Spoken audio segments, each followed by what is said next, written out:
الحمد لله نحمده ونستعينه ونستغفره ونؤمن به ونتوكل عليه ونعوذ بالله من شرور أنفسنا ومن سيئات أعمالنا من يهده الله فلا مضل له ومن يضلله فلا هادي له ونشهد أن لا إله إلا الله وحده لا شريك له ونشهد أن سيدنا وسندنا ومولانا محمدا عبده ورسوله أما بعد فأعوذ بالله من الشيطان الرجيم بسم الله الرحمن الرحيم إنما المؤمنون إخوة. حضرات اساتذہ کرام، معزز علماء عظام، عزیز طلبہ اور معزز حاضرین، السلام علیکم ورحمۃ اللہ وبرکاتہ۔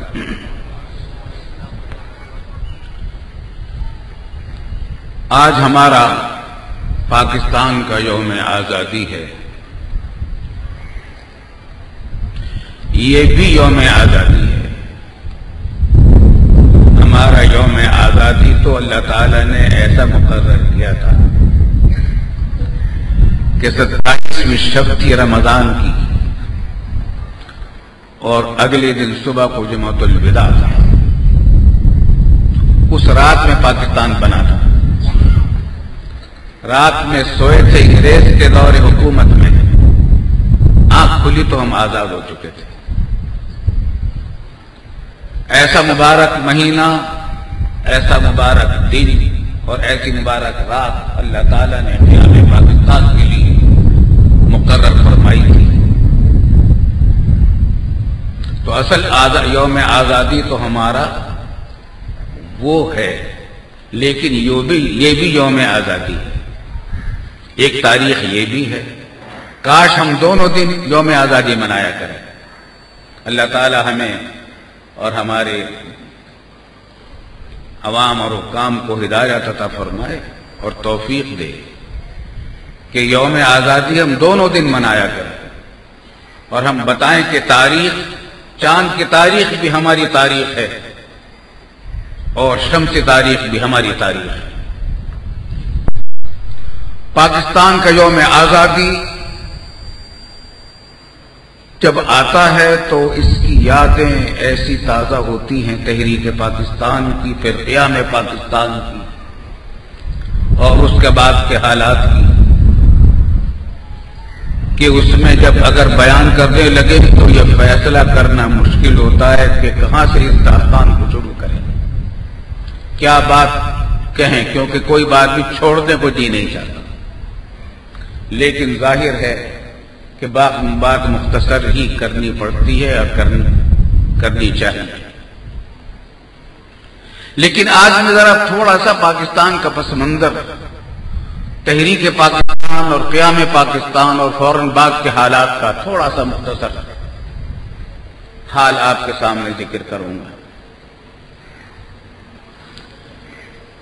میرا تعلق اس نسل سے ہے جس نے پاکستان کے لیے دیوبند میں نعرے لگائے تھے، جلوس نکالے تھے، جلسے کیے تھے، تقریریں کی تھی۔ میں دارالعلوم دیوبند کا طالب علم ہوں۔ میں نے قاعدہ بغدادی دارالعلوم دیوبند کے دارالافتاء میں اپنے والد ماجد صدر مفتی جو تھے دارالعلوم دیوبند کے، مفتی اعظم پاکستان حضرت مولانا مفتی محمد شفیع صاحب رحمۃ اللہ علیہ، قاعدہ بغدادی ان سے پڑھا تھا، اور 15 پارے پھر درجہ حفظ میں دارالعلوم دیوبند کے میں نے حفظ کیے تھے۔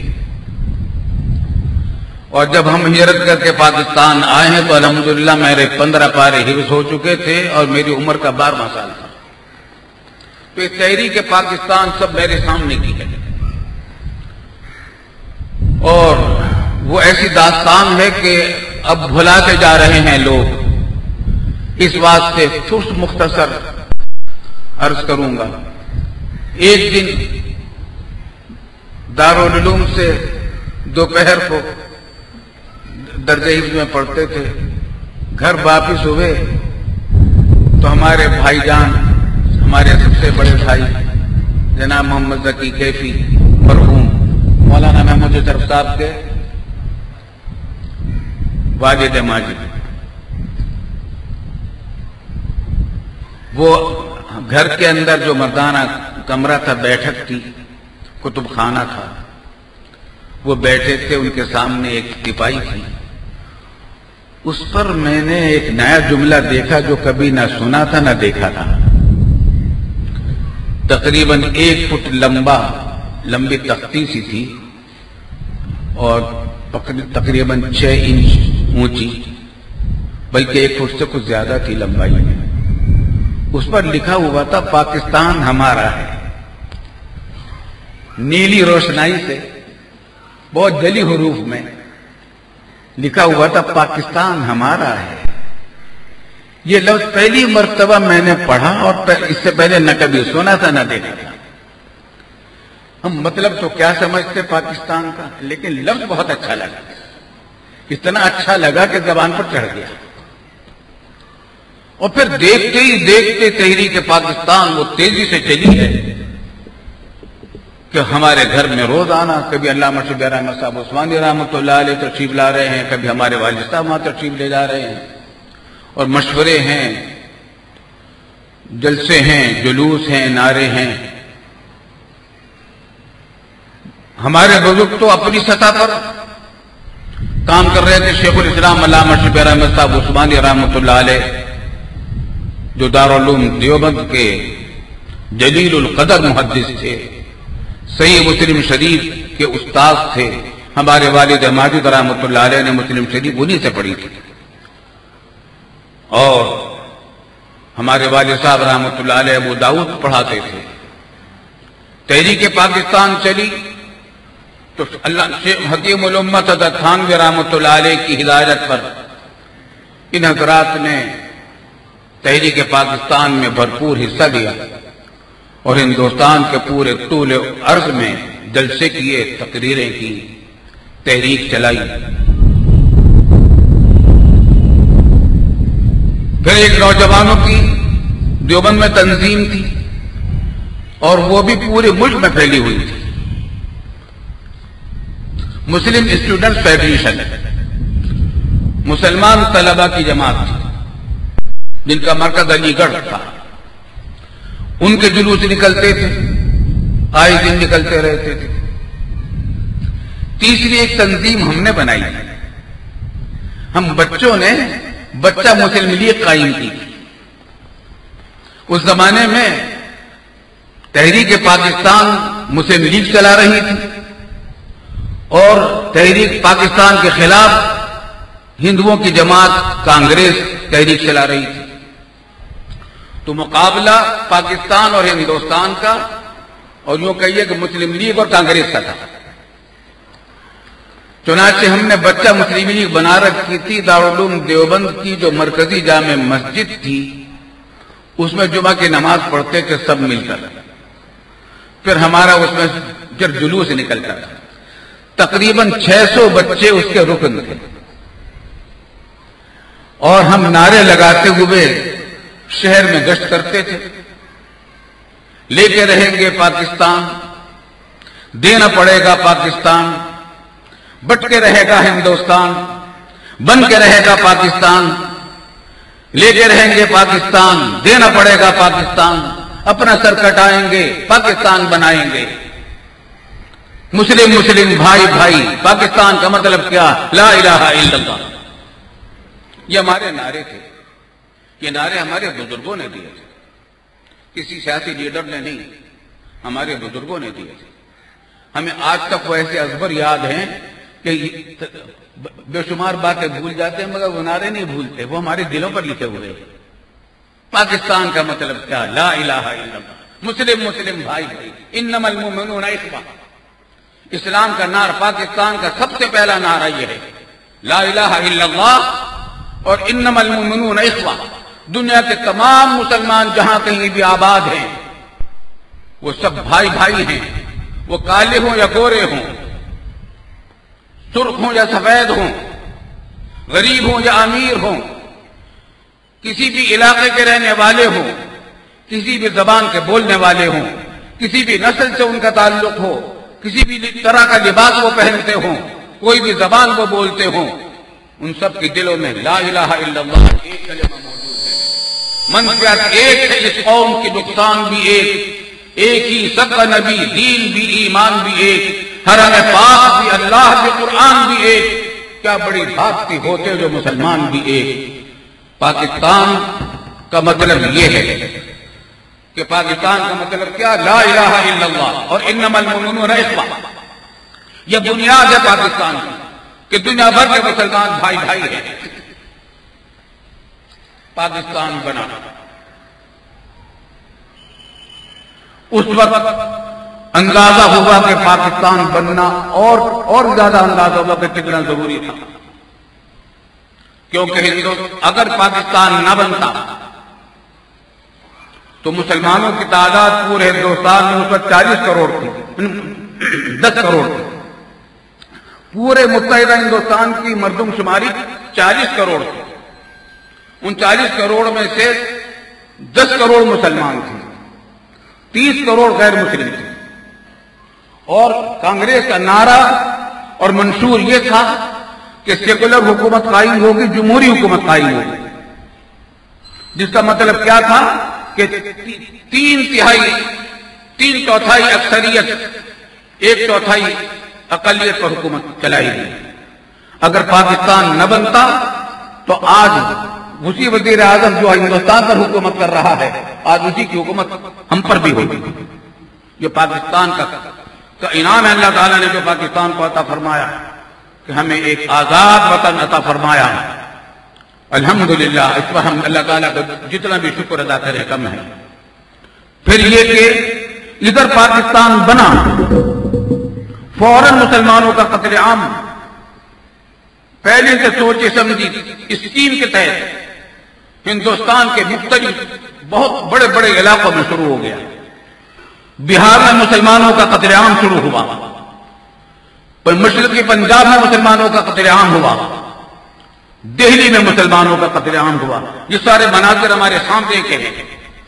میری عمر کا 12واں سال تھا جب 1948 میں ہجرت کر کے آئے ہیں، تو اس زمانے کی باتیں تو زیادہ یاد رہتی ہیں، ہمیں آج کی بات تو کل کی بات بھی یاد نہیں رہتی، مگر وہ تو ہمارے سینے پر لکھی ہوئی۔ دارالعلوم ہمارے دیوبند کی 2 اہم شخصیات،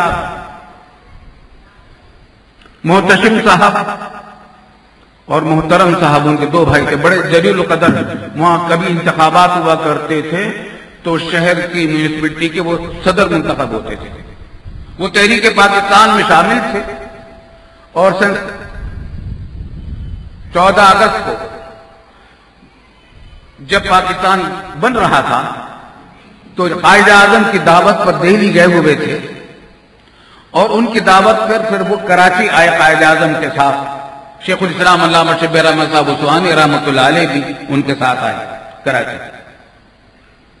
یہاں قائد اعظم محمد علی جناح نے پاکستان کا جھنڈا کس کے ہاتھوں سے لہروایا تھا؟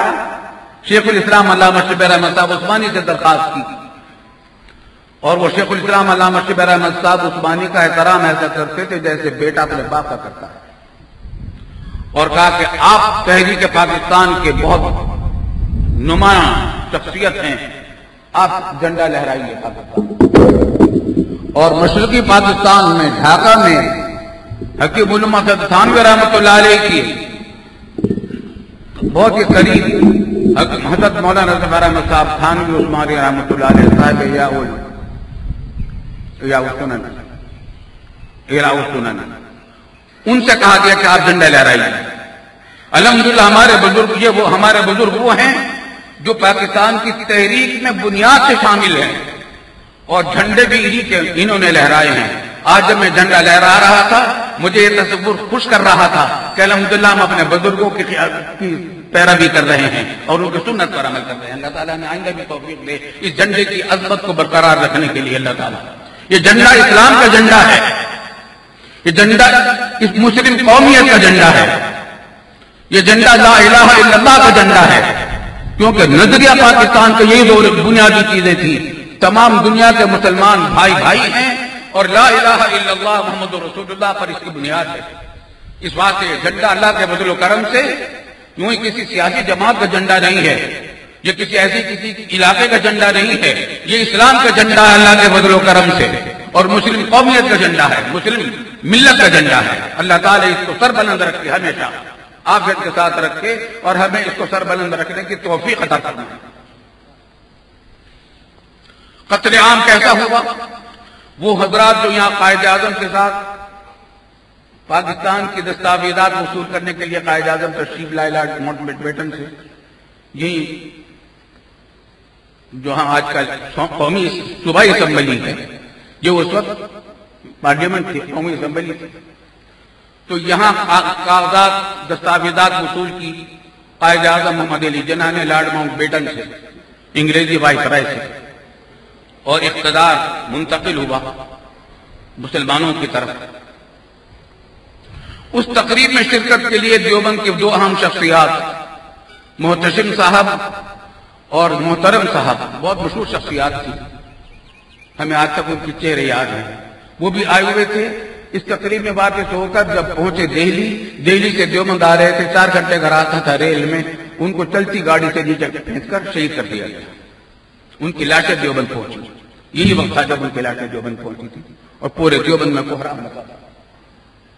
اور ادھر بہار میں مسلمانوں کا قتل عام شروع ہوا، مشرقی پنجاب میں قتل عام ہوا، اتنا بڑے پیمانے پر ہوا کہ آج بھی اس کی داستانیں بھلائی نہیں جا سکتی۔ انہوں نے یہ طے کر رکھا تھا کہ مشرقی پنجاب میں کسی مسلمان کو زندہ نہیں چھوڑنا ہے۔ ہمارے بہت سارے عزیز مشرقی پنجاب میں تھے، وہ ہجرت کر کے کس طریقے سے پہنچے ہیں، اپنی جانیں بچا کر، دریاؤں میں تیرتے ہوئے، پیدل چلتے ہوئے، بیل گاڑیوں میں بیٹھ کر کس طریقے سے پہنچے ہیں۔ دہلی میں قتل عام ہوا مسلمانوں کا، تو جو بیچارے اپنی جان بچا سکے دہلی سے، انہوں نے پیدل سفر کرنا شروع کیا دیوبند کے راستے سے۔ جی ٹی روڈ دیوبندی سے گزرتا ہے، کلکتے سے لے کر پشاور تک گیا ہے، شیشا سوری کا بنایا ہوا جی ٹی روڈ، وہ کچا تھا۔ اس روڈ سے دہلی سے قافلے گزرے ہیں اور دیوبند سے ہوتے ہوئے، مشرقی پنجاب سے ہوتے ہوئے ان کو لاہور پہنچنا تھا۔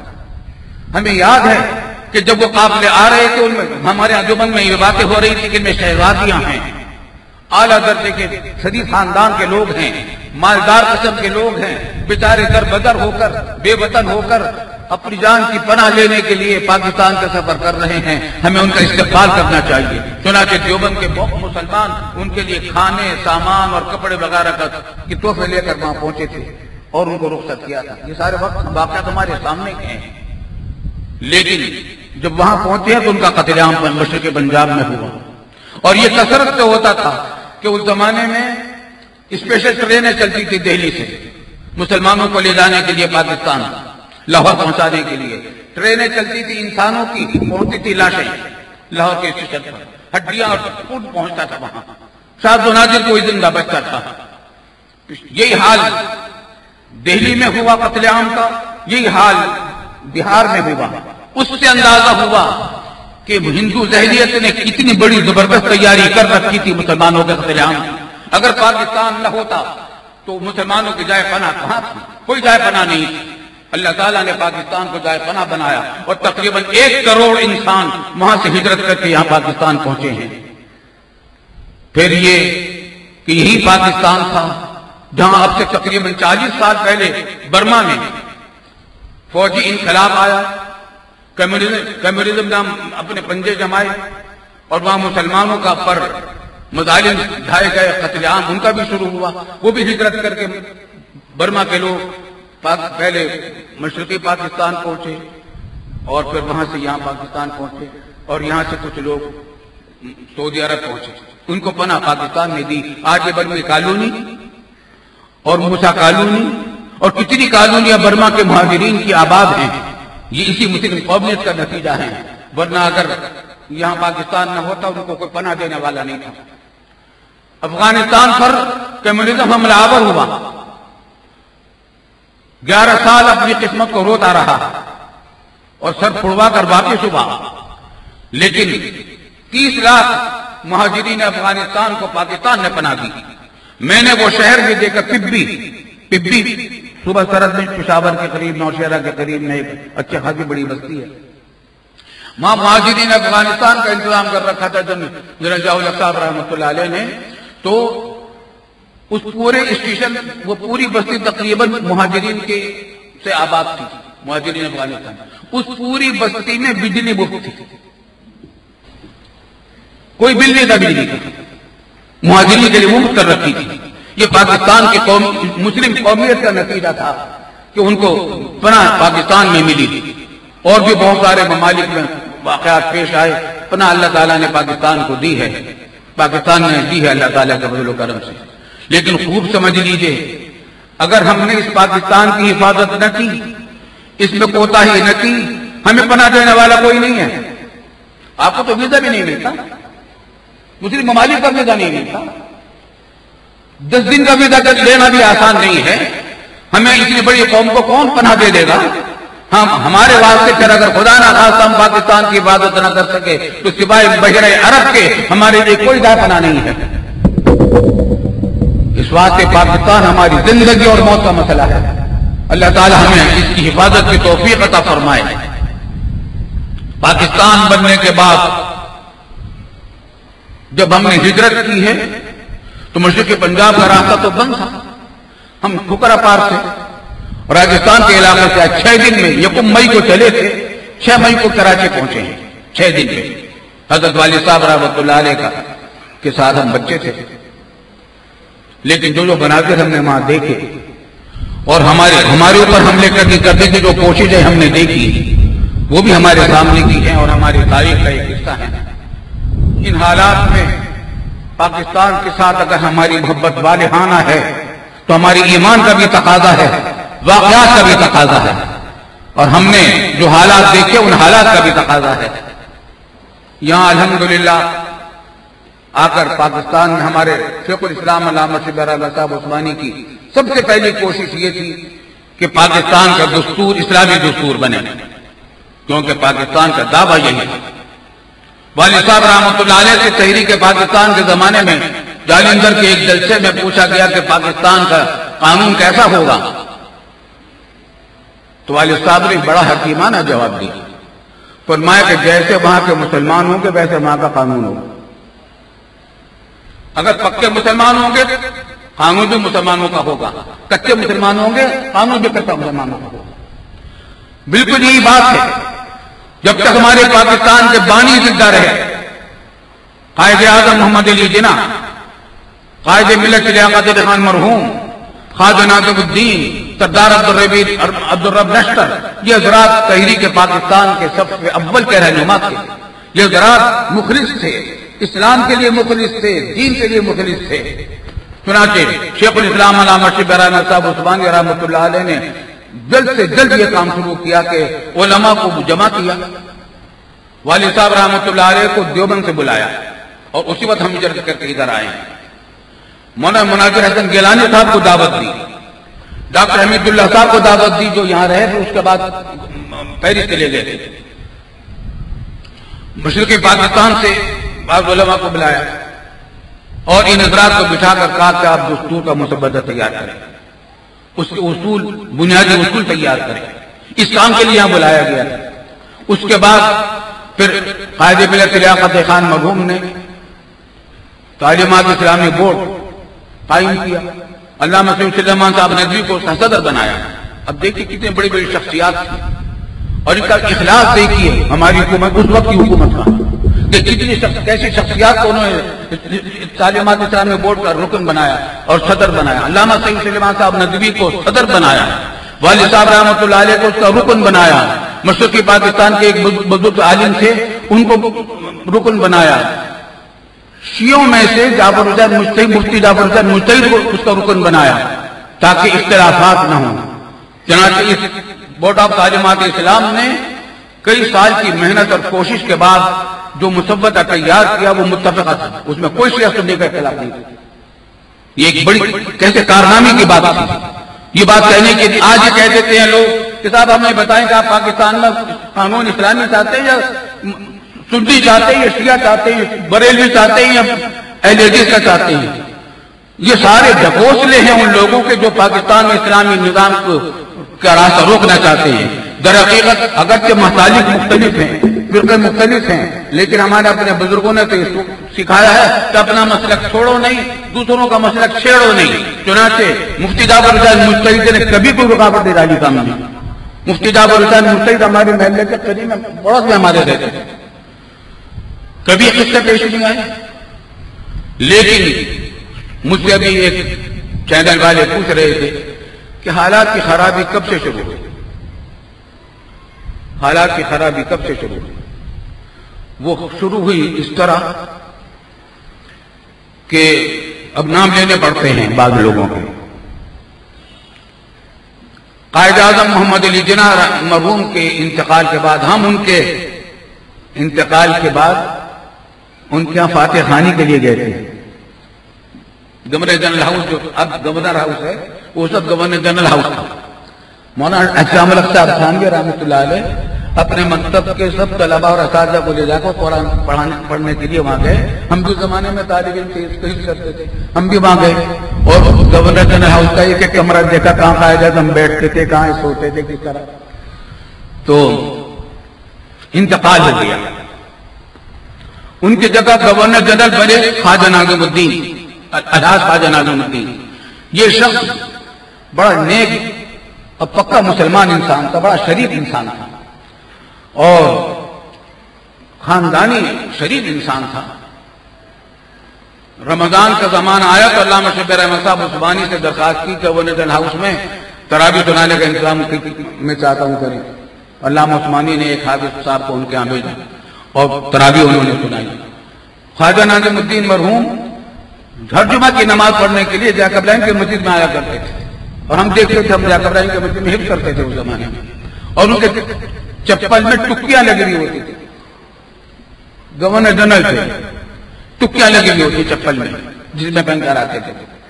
ایسے سادگی کے والے لوگ تھے, پکے مسلمان لوگ تھے. اس کے بعد پھر ہوا یوں کہ بورڈ آف تعلیمات اسلام جو کام کر رہا تھا اس کے بالکل علی الرغم علماء اسلام جو کام کر رہے تھے اس کے بالکل علی الرغم لیاقت علی خان جو کرنا چاہتے تھے اس کے بالکل علی الرغم ایک لابی تھی جو اسلام کے نام کو پاکستان میں آگے بڑھانے کے لیے تیار نہیں تھی. وہ لابی تھی انگریزوں کے زمانے کے کچھ بیوروکریسی کے ذمہ دار لوگوں کی, افسران کی. ان میں سر فہرست تھا غلام محمد, گورنر جنرل غلام محمد. شروع میں وزیر خزانہ تھا. اس سے ہمارے والد صاحب رحمۃ اللہ علیہ کے ساتھ جو میٹنگیں ہوتی تھی, نظام زکوٰۃ کے سلسلے میں میٹنگیں ہوتی تھی, وہ بھی ہوتا تھا. بہت بحث مباحثے ہوتے تھے, ہر قدم پر وہ رکاوٹیں ڈالتا تھا. ان کی ایک پوری لابی تھی جو لیاقت علی خان مرحوم کا مقابلہ کر رہی تھی اور علماء کا مقابلہ کر رہی تھی, علامہ شبیر احمد صاحب عثمانی کا مقابلہ کر رہی تھی, ہمارے والد صاحب رحمۃ اللہ علیہ کا مقابلہ کر رہی تھی. کسی قدم پر کام کرنے کے لیے آگے بڑھنے نہیں دیتے تھے. تو بورڈ آف تعلیمات اسلام نے جو رپورٹ پیش کی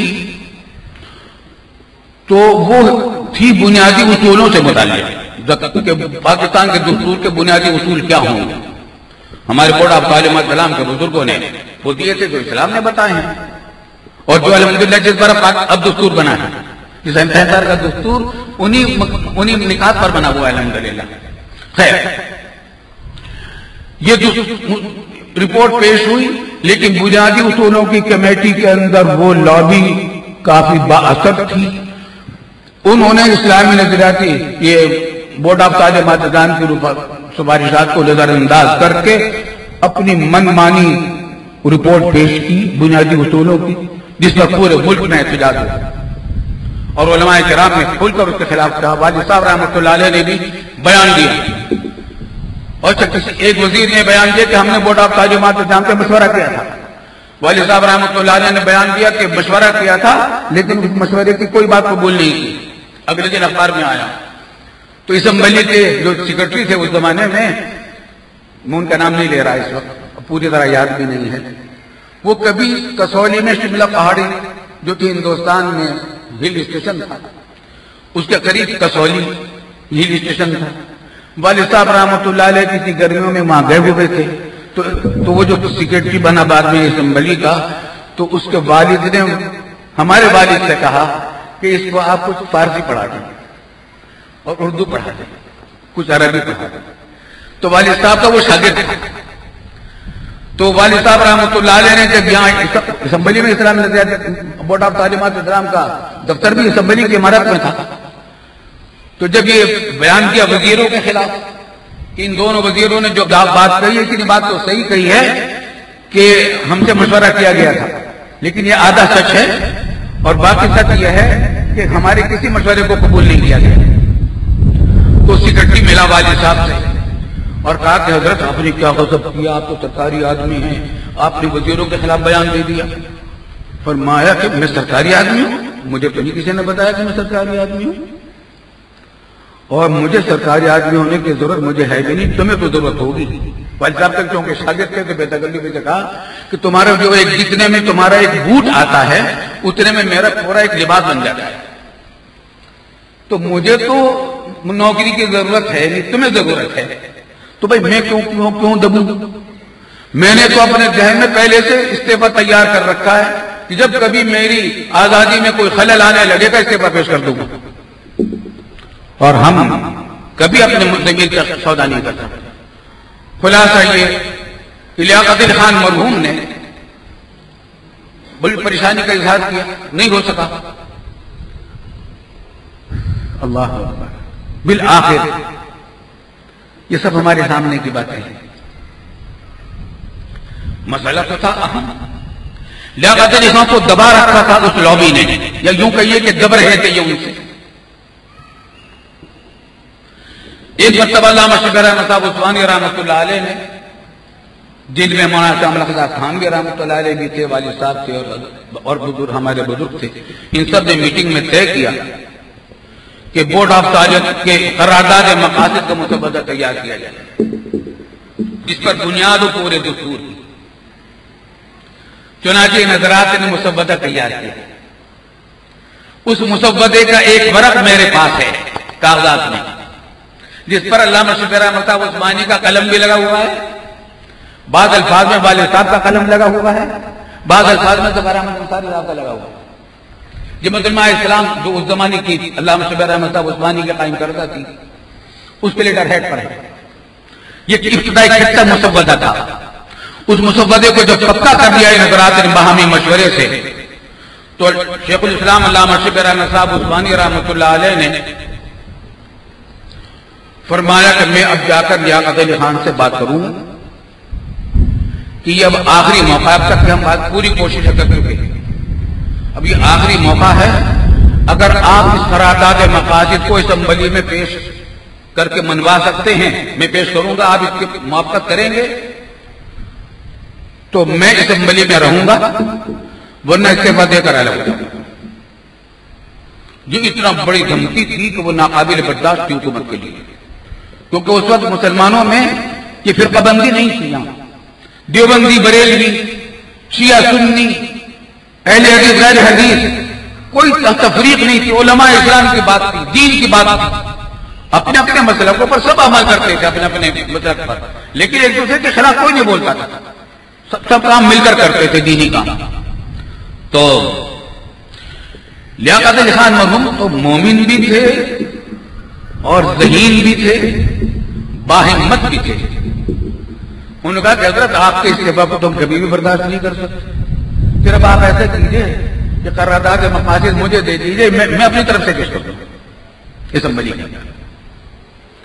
چنانچہ طے ہو گئی تاریخ، اور مجھے وہ عید کی طرح یاد ہے وہ دن جب ہم اسمبلی میں سب کے سب گئے وہ منظرہ دیکھنے کے لیے کہ قائد ملت لیاقت علی خان مرحوم قرارداد مقاصد پیش کریں گے اور اس کی تائید میں علامہ عثمانی کی تقریر ہوگی.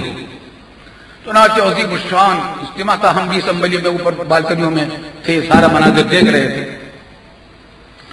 بہت علماء گئے ہوئے تھے، بہت علماء طلباء. الحمدللہ قرارداد مقاصد منظور ہو گئی جس میں اس بات کا اقرار کیا گیا کہ حاکمیت صرف اللہ کی ہے. مغربی جمہوریت نہیں چلے گی پاکستان میں. مغربی جمہوریت میں عوام کو حلال حرام کا اختیار دیا جاتا ہے. جس کو عوام اکثریت حلال کہتے ہیں وہ حلال، جس کو حرام کہتے ہیں وہ حرام. نہیں، حاکمیت صرف اللہ کی ہے. اور پاکستان کے عوام اور حکام پابند ہیں کہ کوئی عمل اللہ کے اور اس کے رسول کے احکام کی خلاف ورزی کا نہ ہو. کوئی قانون ایسا نہ بنایا جائے جو قرآن و سنت کے خلاف ہو. کوئی پالیسی ایسی تیار نہ کی جائے جو قرآن و سنت کے خلاف ہو. الحمدللہ اقرار ہے وہ پورا قرارداد مقاصد میں. آج جو بہت سارے لوگوں کو یہ سوال بھی ہوا کرتا ہے کہ صاحب جمہوریت تو اسلام میں نہیں ہے، پاکستان کو ہم جمہوری کیوں کہیں؟ ٹھیک ہے، ہم جمہوری نہ کہیں، اسلامی تو کہیں گے، لیکن جمہوری بھی کہنے میں کوئی حرج کی بات نہیں، کیونکہ یہ مغربی جمہوریت نہیں ہے. یہ وہ جمہوریت ہے جو اسلام کے تابع ہے، قرآن و سنت کے تابع ہے، احکام الہی کے تابع ہے، قرارداد مقاصد کے تابع ہے.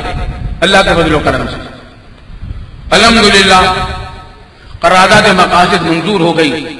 لیکن اس کے کچھ ہی عرصے کے بعد شہید ملت لیاقت علی خان مرحوم کو راولپنڈی کے جلسے میں شہید کر دیا گیا. آج تک ان کے قاتل نہیں پکڑے گئے.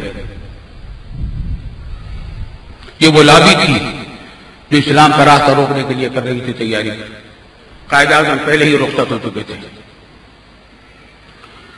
اور اس کے بعد پھر علامہ شبیر احمد صاحب عثمانی رحمۃ اللہ علیہ بھی اس دنیا سے رخصت ہو گئے.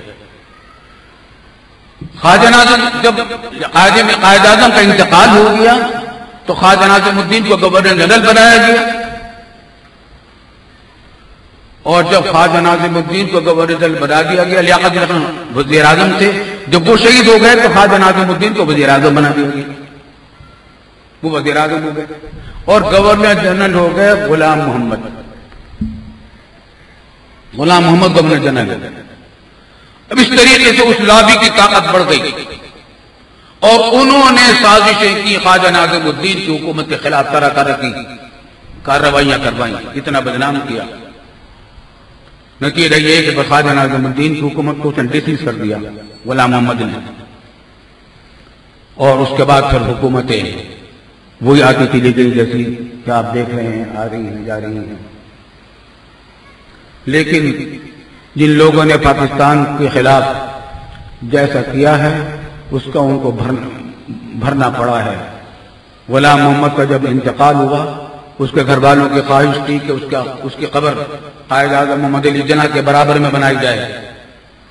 مزار قائد اعظم کے پاس قائد اعظم کے جانثاروں نے اس کو اجازت نہیں دی اور کہا کہ ہم یہاں قبر نہیں بننے دیں گے اس کی. تو عارضی طور پر غلام محمد کے خاندان کے لوگوں نے کہا کہ امانت کے طور پر عارضی طور پر ہم اس کو دفنا دیتے ہیں گورا قبرستان میں، عیسائیوں کا قبرستان ہے، یہی کراچی کا جو گورا قبرستان ہے. چنانچہ وہاں ان کو دفنا دیا گیا. اس کے بعد پھر یہ جگہ تبدیل کرنے کی کوشش کی ان کے خاندان کے لوگوں نے، پتہ نہیں کہاں لے جانا چاہتے تھے. جب اس کی قبر کو کھودا گیا تو وہ سانپوں اور بچھوؤں سے بھری ہوئی تھی. اللہ پناہ میں رکھے، اللہ پناہ میں رکھے. یہ مشہور تھی یہ روایت، واللہ عالم بالصواب کس حد تک کے بات صحیح ہے کس حد تک نہیں، لیکن یہ بات مشہور تھی. خلاصہ یہ کہ اس طریقے سے پاکستان کی لائن بدل گئی. جو اصل لوگ کے بنانے والے، جنہوں نے جذبہ اسلام سے سرشار ہو کر پاکستان بنایا تھا، ان کو وہ رخصت ہو گئے کہ خود کو رخصت کر دیا گیا. پھر ان لوگوں نے اپنی بدمانی شروع کی ہے. اللہ تعالی ہمیں توفیق دے کہ اس نرغے سے پاکستان کو نکال سکیں. بہت سے لوگ نا امیدی کا اظہار کرتے ہیں پاکستان کے مستقبل کے بارے میں کہ بظاہر حالات آثار نظر نہیں آتے، مگر میرا تو دل گواہی دیتا ہے. اور میں تو کہتا بھی ہوں اللہ کی رحمت سے امید ہے، کبھی امید ہے، مایوس ہونے کی بات نہیں ہے. اتنی قربانیاں پاکستان کے لیے دی ہیں. ہماری فوج نے سن 65 کے جہاد میں جو قربانیاں دی، رنکش کے جہاد میں جو قربانیاں دی، وہ ناقابل فراموش ہیں، حیرتناک ہیں. غزوہ بدر کی مثالیں تازہ ہو گئی تھی سن 65 کے جہاد میں. عوام نے اور فوج نے جو قربانیاں دی تھی، اور علماء نے، اللہ والوں نے، بزرگوں نے، عوام نے، کروڑوں مسلمانوں نے اس کے لیے قربانیاں دی ہیں. اور یہ قربانیاں کوئی زمین حاصل کرنے کے لیے نہیں. مہاجرین جو یہاں آئے تھے یہ وہاں بے گھر نہیں تھے، ان کے بھی گھر تھے، بڑے بڑے محلات والے بھی تھے. یہاں پیسے کمانے کے لیے اور گھر بنانے کے لیے نہیں آئے تھے، یہاں اسلام کے قلعے میں محفوظ ہونے کے لیے آئے تھے، پاکستان کو بنانے کے لیے، پاکستان کو صحیح معنی میں اسلام میں بنانے کے لیے آئے تھے. الحمدللہ یہ قربانیاں دی گئی ہیں، اور اللہ رب العالمین کی عادت کریمہ یہ ہے کہ وہ خالص اخلاص کے ساتھ دی جانے والی قربانیوں کو رائگاں نہیں جانے دیتے. انشاءاللہ وہ قربانیاں رائگاں نہیں جائیں گی. حالات آ رہے ہیں، خراب بھی آ رہے ہیں، برے بھی آ رہے ہیں، اچھے بھی آ رہے ہیں، امید کی روشنی بھی نظر آتی ہے، انشاءاللہ تعالی آئے گی. لیکن بنیادی بات ہے کہ ہم سب کے سب اپنے گناہوں سے توبہ کریں. ہماری عادت یہ ہو گئی ہے کہ حکمرانوں کی برائیوں کو ذکر کر کے بس اسی پر اختتام کر دیتے ہیں، حالانکہ کتنے گناہ ہم خود کرتے ہیں. ناپتول میں کمی، تجارت میں کمی، ملازمت مزدوری میں کام چوری، حرام خوری ہمارا وتیرہ بنا ہوا ہے، بدنظمی، یہ تمام چیزیں ہم نے ایسی کر رکھی ہیں جو مسلمانوں کے شیوا نہیں ہے. ہمیں سب کو اپنے اپنے گناہوں سے توبہ کر کے اپنے اعمال کی اصلاح بھی کرنی چاہیے، توبہ بھی کرنی چاہیے، دعا کا بھی اہتمام کرنا چاہیے کہ اللہ تعالیٰ پاکستان پر قسم کے ظاہری اور باطنی فتنوں سے محفوظ رکھے. اور جو آج کے دن تاریخ، جو کہ یوم آزادی کی تاریخ ہے، آج کے دن بھی لاہور اور اسلام آباد میں جو صورتحال بن رہی ہے اس کے لیے بھی دعا کریں کہ اللہ تعالیٰ دشمنوں کو ناکام کرے، اور جن سازشوں کے تحت اس قسم کی کارروائیاں ہو رہی ہیں اللہ تعالیٰ ان سازشوں کو اور سازشیں کرنے والوں کو نشو و نابود کرے اور پاکستان کی حفاظت فرمائے. وآخر دعوانا الحمدللہ.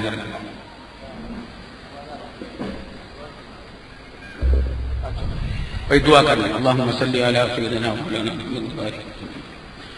ربنا تقبل منا انك انت السميع العليم وتب علينا انك انت التواب الرحيم واعف عنا واغفر لنا وارحمنا انت مولانا فانصرنا على القوم الكافرين. ربنا افرغ علينا صبرا وثبت اقدامنا وانصرنا على القوم الكافرين. واعف عنا واغفر لنا وارحمنا انت مولانا فانصرنا على القوم الكافرين. ربنا ظلمنا انفسنا وان لم تغفر لنا وترحمنا لنكونن من الخاسرين. ربنا لا تزغ قلوبنا بعد إذ هديتنا وهب لنا من لدنك رحمة إنك أنت الوهاب. ربنا لا تجعلنا فتنة للقوم الظالمين ونجنا برحمتك من القوم الكافرين. ربنا آتنا من لدنك رحمة وهيئ لنا من أمرنا رشدا. يا حي يا قيوم برحمتك نستغيث أصلح لنا شأننا كله ولا تكلنا إلى أنفسنا طرفة عين. اللهم إنا نعوذ بك من الفتن ما ظهر منها وما بطن. اللهم إنا نعوذ بك من الحور بعد الكور. اللهم لا تنزع منا صالح ما أعطيتنا. اللهم لا تدع لنا ذنبا إلا غفرته ولا هما إلا فرجته ولا دين إلا قضيته ولا حاجة من حوائج الدنيا والآخرة إلا قضيتها ويسرتها يا أرحم الراحمين. اللهم اسقنا غيثا مغيثا مريئا نافعا غير ضار عاجلا غير آجل. اللهم اسقنا غيثا مغيثا مريئا نافعا غير ضار عاجلا غير آجل. اللهم اسقنا غيثا مغيثا مريئا نافعا غير ضار عاجلا غير آجل. یا اللہ ہمارے تمام گناہوں کو معاف فرما، ہمارے تمام چھوٹے بڑے گناہوں کو معاف فرما، کھلے چھپے سب گناہوں کو معاف فرما دیجئے. یا اللہ ہمارے اعمال و اخلاق کی اصلاح فرما. یا اللہ ہمارے اعمال و اخلاق کی اصلاح فرما، ہمارے بیماروں کو شفاء کامل عطا فرما، مہنگائی کو دور فرما دیجئے. یا اللہ امان کو قائم فرما دیجئے، لا قانونیت کا خاتمہ فرما دیجئے، بے روزگاروں کو حلال روزگار وسعتوں والا برکتوں والا عطا فرما دیجئے، مقروض بھائیوں اور بہنوں کے قرضے آسانی سے ادا کروا دیجئے. یا اللہ ہمارے وطن عزیز پاکستان کی حفاظت فرما، اس کی جغرافیائی سرحدوں کی بھی حفاظت فرما، نظریاتی سرحدوں کی بھی حفاظت فرما، یہاں حق کا بول بالا فرما، اہل حق کو سربلندی عطا فرما، اور پاکستان کو مضبوط اسلامی فلاحی مثالی ریاست بنا دے بفضلک و کرمک یا ارحم الراحمین.